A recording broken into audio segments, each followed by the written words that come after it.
La dispute bat son plein. Kebzabo et son avocat défenseur doivent se poser la question de savoir pourquoi les enseignants sont allés en grève. Tels sont les mots du comité de crise du 7 en réponse à la sortie du conseiller à la communication de la primature. La grève n'est-il pas un droit pour le travailleur? Restez avec nous. Depuis le 25 novembre, c'est la campagne du oui et du non. La population perçoit-elle les enjeux de ce référendum? Rendez-vous à Moundouf dans ce journal.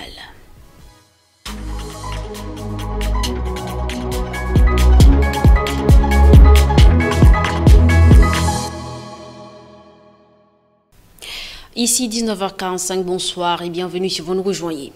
Le comité de crise du syndicat des enseignants du Tchad hausse le ton et répond aux propos du conseiller à la communication de la primature Martin Inouye-Doulgué se rapportant à la grève persistante qui paralyse le système éducatif depuis 2 mois. Cependant, pour ceux qui parlent le langage des textes juridiques, la grève est un droit reconnu aux travailleurs. Les explications de Sanda Kapdana et Rassemor Djimleila. Le ton est monté d'un cran entre le comité de crise du syndicat des enseignants du Tchad et la primature. Ce dernier reproche au Premier ministre de transition Saleh Kebzabo d'avoir tenu ce propos en pleine crise scolaire. Il a bel et bien déclaré « Mes enfants sont très loin, dans des bonnes écoles. Continuez avec votre grève. Moi, je m'en fous. » Fin de citation. Des propos qu'au balai d'un revers de main, le conseiller à la primature, Martin Inouye-Doulgué, essonne les grévistes. Nous voulons rappeler ici qu'en situation de grève, les grévistes ne peuvent pas prétendre à un salaire. Et le gouvernement a décidé en toute légalité de ne plus verser de salaire aux grévistes qui suivent les mots d'ordre du comité de crise. Cela relève donc du droit de travail. Est-ce le gouvernement a le droit de couper les salaires des grévistes? Il est dit ici, par exemple à l'article 13, que la grève déclenchée dans le respect de la présente loi est licite. Aucune sanction disciplinaire ne peut être prononcée à l'encontre de la ayant participé à cette grève. Les enseignants sont en grève depuis le 2 novembre. Ils réclament plus de 10 milliards de francs CFA. Des fonds amputés en 2016. Nous sommes à environ 470 km de la capitale, dans la province du Logone occidental, précisément à Moundou. À J-5 avant le vote référendaire, la population a exprimé son opinion sur le choix du oui et du non. Les détails de Judith Kamtar et Ali Ucham. Les jeunes de cette localité, mécontents de la situation que traverse le pays et en particulier la province du Logone occidental, expriment leur réticence à voter le oui. Est-ce que dans de telles situations, il y a des préférences Bon, s'il faut donc qu'il y ait des préférences, je pourrais dire ainsi que, compte tenu donc de la situation et de tout ce que les gens traversent, ma préférence à moi, c'est le non. C'est le non. Parce que là aussi, nous avons vécu un très bon moment dans l'État unitaire, mais nous n'avons pas senti justement quelque chose qui pourrait arranger tout le monde dans les différentes régions. Donc pour moi, je suis pour le non. Ce référendum, en toute honnêteté, ne nous arrange pas. Parce que le citoyen lambda ne connaît pas exactement le contenu même de cette fameuse constitution-là. Qu'est-ce qui a été écrit dans cette constitution? Aujourd'hui, les hommes politiques font de cette constitution un tabou, un secret de polichinelle, et c'est au dernier moment qu'on débarque pour dire que votez oui parce qu'on a besoin de la cohésion sociale, votez oui parce qu'on va vous faire des routes, votez oui parce que... Mais en ce moment où nos enfants sont en train d'errer dans les rues, nos enfants ne fréquentent plus, nos enfants sont à la maison, on est en train de garder des bandits de tout chemin. Mais qu'est-ce que le oui peut exactement nous apporter? Alors, à mon humble avis, je ne vois pas pourquoi je dois voter oui, étant donné que nos écoles sont hermétiquement fermées. Le gouvernement ne fait même pas cas de nos enseignants qui revendiquent, mais c'est leur droit. Ils doivent revendiquer. Mais il faudrait qu'il y ait de dialogue. Il faudrait qu'il y ait la communication afin de trouver un compromis. Mais aujourd'hui, nos enfants sont à la maison. Pourquoi voter oui? c'est pour la fermeture définitive de nos écoles, enterrer l'éducation, ça ne nous arrange pas. En revanche, le président de la CTPD, Convention tchadienne pour la paix et le développement, et chef de mission de la coalition pour le oui au référendum dans la province du Logone occidental, M. Laoukan Kourayo Médar, nous assure hors micro que le oui remportera à 100% dans cette province. La commune du 6e arrondissement a accueilli la 7e étape de la mission de la coalition pour le oui au référendum constitutionnel dans la ville de N'Djamena ce lundi 11 décembre. Bekoutou Junior, que peut-on retenir de cette 7e étape? C'est dans la concession du premier président du Tchad, Ngarta Tombalbaye, que la mission de la coalition pour le oui au référendum constitutionnel dans la ville de N'Djamena, conduite par son chef Djida Mamar Mahamat, a décidé de tenir ce meeting. Contrairement au précédent meeting, une femme a pris la parole pour appeler à voter oui le 17 décembre. Ses cibles, les jeunes et les femmes. Camarades, sachez que les Tchadiens ont une valeur, la solidarité, l'hospitalité, et nous devons conserver ces valeurs. Donc, j'exhorte tous les militants du 6e arrondissement, j'exhorte les camarades de la coalition au référendum pour le oui de se lever massivement, sortir et voter le 17 décembre 2023 au rendez-vous. Le président de Viva RNDP, Dr Nouradjine Delwa Kassire Komakoy, longtemps absent sur la scène politique, soutient lui aussi le oui et tente de convaincre. Dieu nous a envoyés sur ce territoire qui nous appartient à nous tous. Et nous devrons nous aimer les uns les autres sur ce territoire de la République du Tchad.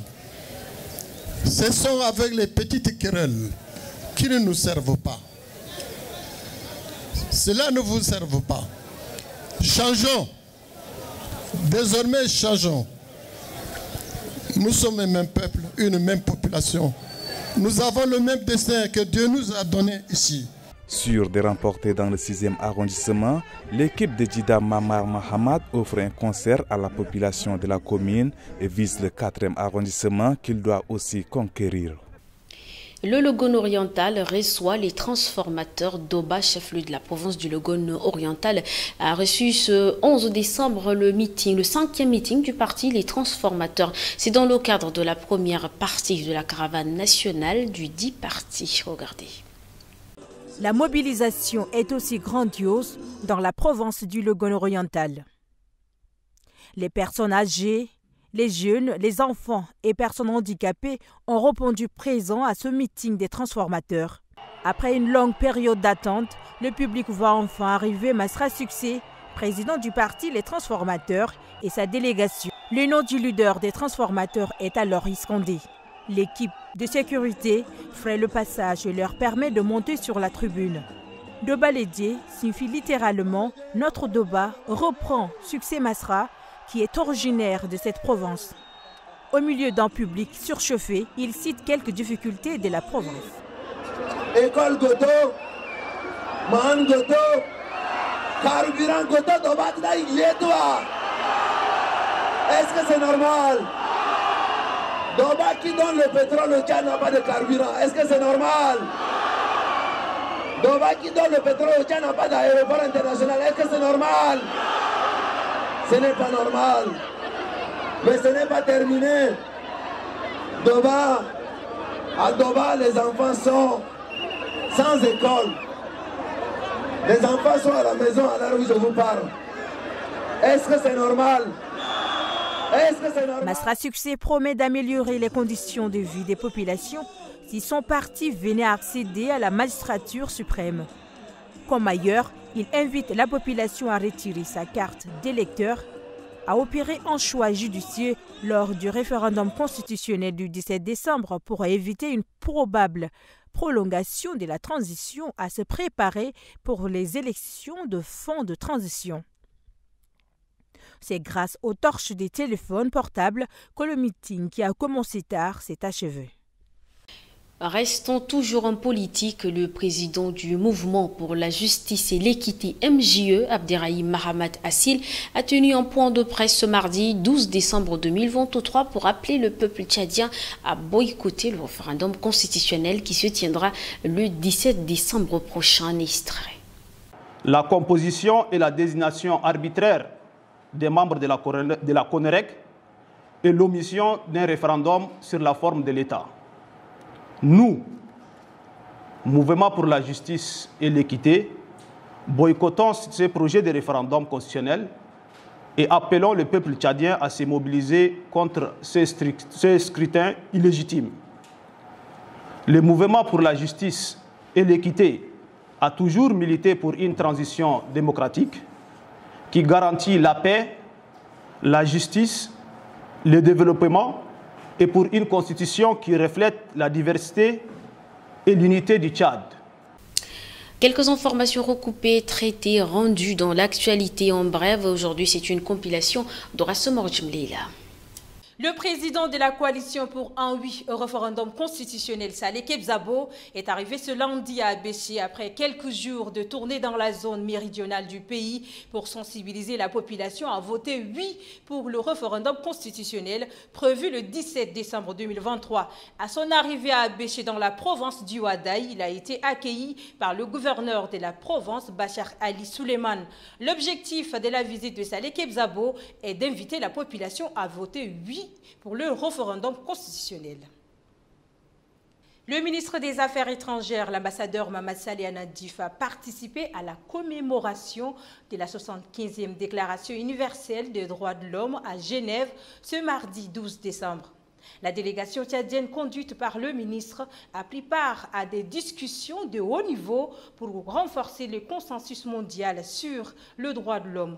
Le ministre a exprimé l'engagement du Tchad à ratifier un protocole international et à élaborer une politique nationale des droits de l'homme. La participation du Tchad vise à promouvoir la paix, la sécurité et la protection des droits de l'homme au niveau national et international. Dans un communiqué publié ce mardi 12 décembre 2023, le ministre de l'Enseignement supérieur et de la Recherche scientifique a mentionné qu'à partir de mercredi 13 décembre 2023, le service des bus et des restaurations du CENU fonctionneront de façon normale. Les enseignants-chercheurs seront notés à travers une liste de présence. Le salaire des jours non prestés seront à la charge du SINEX conformément à la loi 32. Le ministre instruit formellement les responsables des institutions d'enseignement supérieur pour le suivi et l'application de cette décision. Au terme de notre journal, dans le cadre de ses activités de promotion, l'opérateur économique Move Africa Tchad a procédé à la remise des clés des motos aux 4 gagnants ce 11 décembre. Il s'agit de la deuxième remise des motos de la promo cadeau au 2023. Ce sont eux les 4 bénéficiaires de la promo cadeau de Move Africa. Composés uniquement des motos, ces lots sont remis en guise de récompense aux clients de la part de la dite entreprise. Ces heureux gagnants viennent de différentes villes, à savoir Khadjer, Fada, Gundi et Abéché. Nous avons lancé cette promo dans le but de remercier les abonnés vu de leur fidélité envers Move Africa. Et la fin d'année, chaque année, nous lançons cette promo pour les remercier pour leur fidélité. Alors, Move Africa très heureux de lancer cette promotion et pour marquer sa générosité auprès de ses clients. Et il offre cette année 20 motos aux 20 gagnants. Et nous avons lancé cette promo depuis le 2 novembre et ça prendra fin le 7 janvier 2024. Donc aujourd'hui nous sommes sur notre deuxième remise. On a remis 4 motos aujourd'hui aux 4 gagnants. Ce geste de Move Africa réjouit le cœur de ces gagnants. C'est justement ce qu'ils ont exprimé tout en appelant à la participation des autres. Move Africa a bien fait et ceux qui veulent jouer au 555, qu'ils tentent leur chance. Celui qui est chanceux gagnera et c'est n'importe quand. C'est de la chance et c'est mérité. Tu peux aussi gagner si tu participes au jeu. Je m'adresse aux N'Djaménois et aux habitants des autres provinces. Ce n'est pas parce que les gens de la province avons gagné cette fois que ceux de N'Djamena doivent se décourager en disant que nous participons au jeu, mais finalement on fait gagner les provinciaux. Afin de participer à cette promotion, il suffit d'acheter des forfaits voix, SMS et Internet à partir de 1000 francs ou plus. N'importe quel caractère est accepté par le message au 555. Ngena Ondoum Cynthia, ainsi s'achève le 19h45 de ce mardi. Prenez soin de vous, restez en compagnie de nos programmes. Bonsoir.